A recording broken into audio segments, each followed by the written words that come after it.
ماشاءالله ماشاءالله. پس اومدید اینجا مهمونی؟ گفتم تا حالا ندیدمت توی مسجد.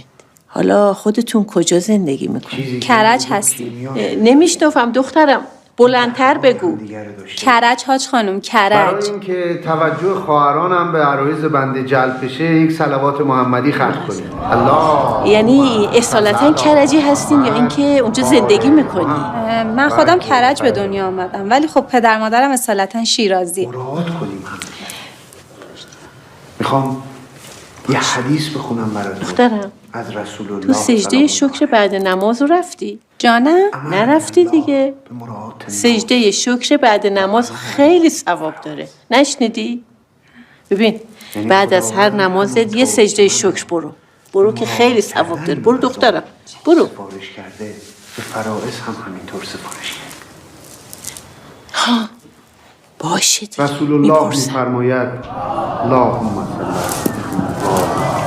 خب شما گفتی فوق لیسانس هستی؟ فوق لیسانسی چی؟ پرستاری میخونم دانشگاه شهید بهشتی. ماشاءالله ماشاءالله، هزار ماشاءالله. خب دخترم بگو ببینم شما خانواده‌تون چند نفرم؟ با پدر مادرم میشیم 5 نفر، 2 تا دختر، یه پسر. مادر ببخشید یه خواهشی داشتم ازت. من زانوم خیلی درد میکنه. یه کتاب دعا میخواستم، میشه بری برام بیاری؟ بله چرا نمیشه. عاطف جان، عاطف خانوم. ماشاءالله خواهرته؟ نه دخترمه. چی؟ مگه شوهر داری؟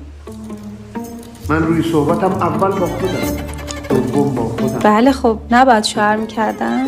پکو حلقت؟ یک مقداری سمت خواهرامون همه داشتم وضو میگرفتم گذاشتم تو کیفم.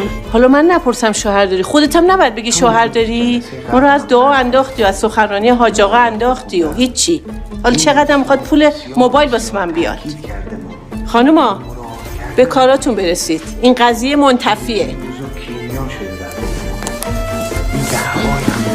نخواستم اصلا کتاب دعام نمیخوام برام بیاری و خودم میرم میارم. مادر جان حالا من شوهر دارم ولی خب یه خواهر دارم که مجرده، تقریبا هم شبیه خودمه. میخواین شماره مادرمو میدم یادداشت کنی ببینیم چی میشه دیگه. خیلی ایشالله. الهی که پیرشی مادر، قربون اون شکله. ما توی مسجد اگه هر ماه 2 نفر رو به هم معرفی نکنیم اصلا انگار شب خوابمون نمیبره. خواهرای عزیز من خواهش کردم که سکوت رو رعایت کنید.